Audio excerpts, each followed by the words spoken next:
Hey everyone, it's Miss Jones from Robert E. Lillard. Hey, have you ever had a question that you didn't know the answer to, and maybe you ask other people and they didn't know the answer? What would you do, or what did you do? Did you figure out the answer? Did you just forget about your question? I have a great book about a little girl who had so many questions, and it's such a great book. It's called Ada Twist, Scientist, and it's written by Andrea Beaty, illustrated by David Roberts.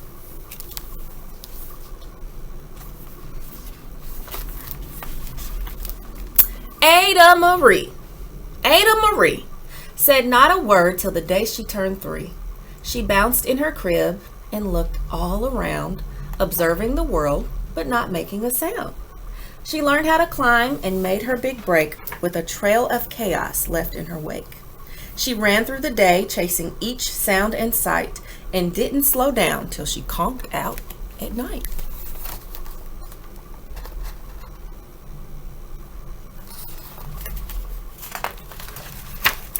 Her parents were frazzled, but tried not to freak, as Ada grew bigger and still did not speak. Clearly, young Ada, with lots in her head, would have something to say when it ought to be said.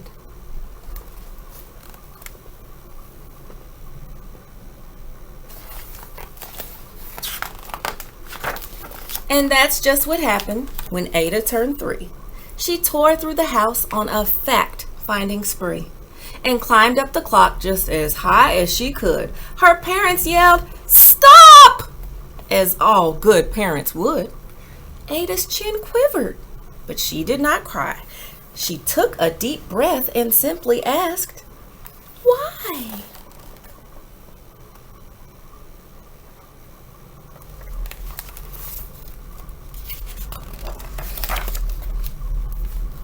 Why does it tick and why does it talk? Why don't we call it a granddaughter clock? Why are there pointy things stuck to a rose? Why are there hairs up inside of your nose? She started with why, and then what, how, and when. By bedtime, she came back to why once again. She drifted to sleep as her dazed parents smiled at the curious thoughts of their curious child, who wanted to know what the world was about. They kissed her and whispered, "You'll figure it out."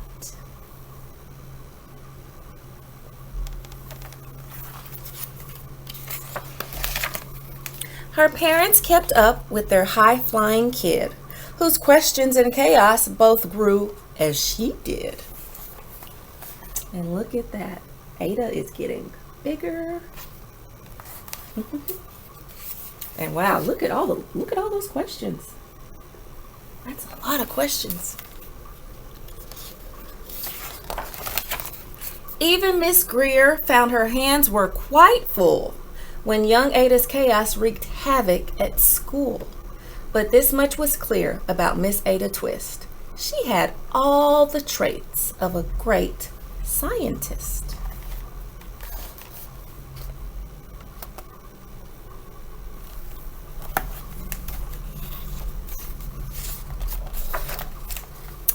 Ada was busy that first day of spring testing the sounds that made mockingbirds sing, when a horrible stench whacked her right in the nose, a pungent aroma that curled up her toes.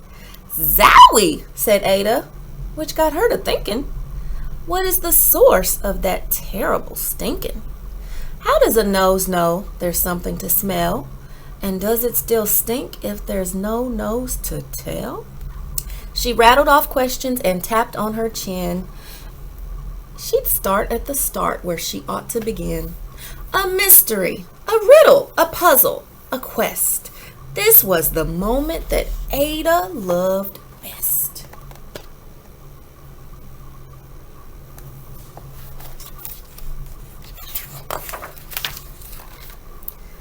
Ada did research to learn all she could of smelling and smells, both the stinky and good. One hypothesis Ada thought could be true. The terrible stink came from Dad's cabbage stew. She tested and tested, but soon Ada knew it was time to come up with hypothesis 2. And have you ever heard that word, hypothesis? It's an idea that you come up with, and you kind of test it out through experiments, and it helps you figure out the answer to your idea, or if your idea was right.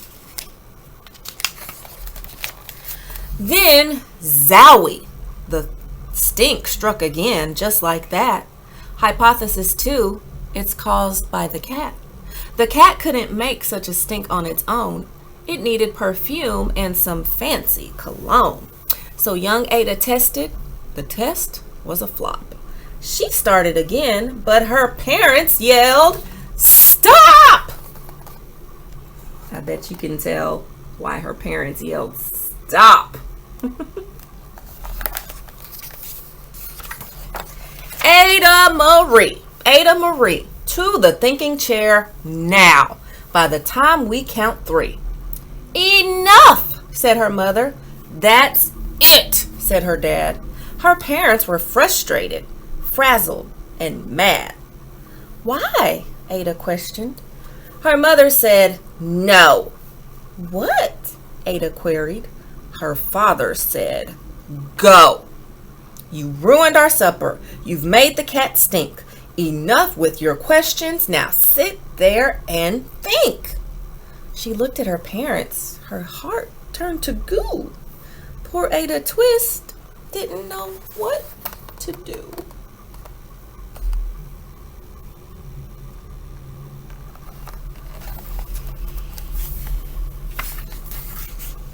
And I can tell that Ada's feeling oh so very sad. She sat all alone by herself in the hall, and Ada once more could say nothing at all.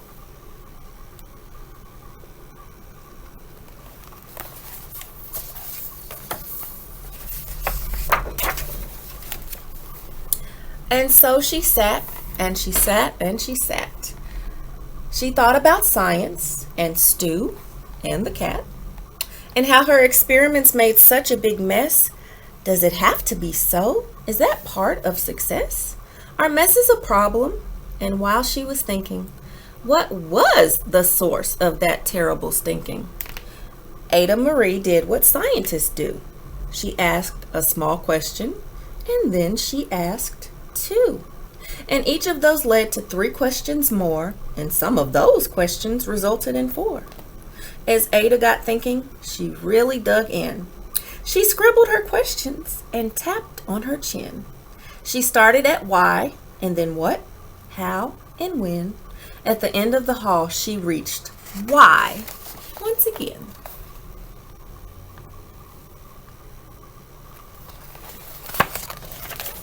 Her parents calmed down and they came back to talk. They looked at the hallway and just had to gawk. No patch of bare paint could be seen on the wall. The thinking chair now was the great thinking hall.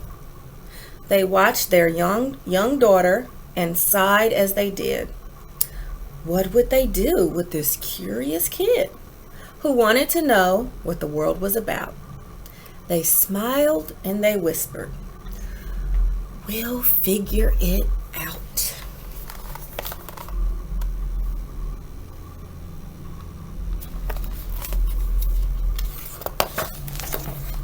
And that's what they did, because that's what you do when your kid has a passion and heart that is true. They remade their world. Now they're all in the act of helping young Ada sort fiction from fact. She asks lots of questions. How could she resist?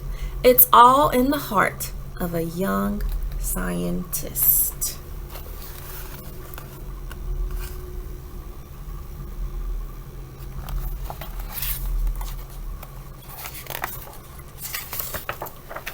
And as for the smell, what can Ada Twist do but learn all she can with her friends in grade 2.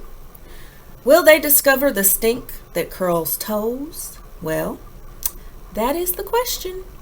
And someday, who knows?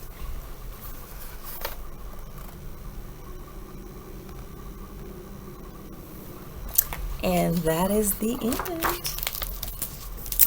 Well, if you like this book and if you maybe have some questions of your own, Ada had lots of questions like, why is it called a granddaughter clock? Or why are there prickly things on a rose? And she had lots and lots of questions. So if you like this book and you have some questions of your own, hey, maybe you can be a scientist like Ada Twist and just start with a piece of paper and just make a list of all your questions and then think about your ideas, and then maybe you can even figure out the answer to some of the questions that you have. And hey, I would love to hear some of the questions that you might come up with. So I want to say that it was nice reading with you today, and I really look forward to seeing you all in the very near future, and take care. Bye.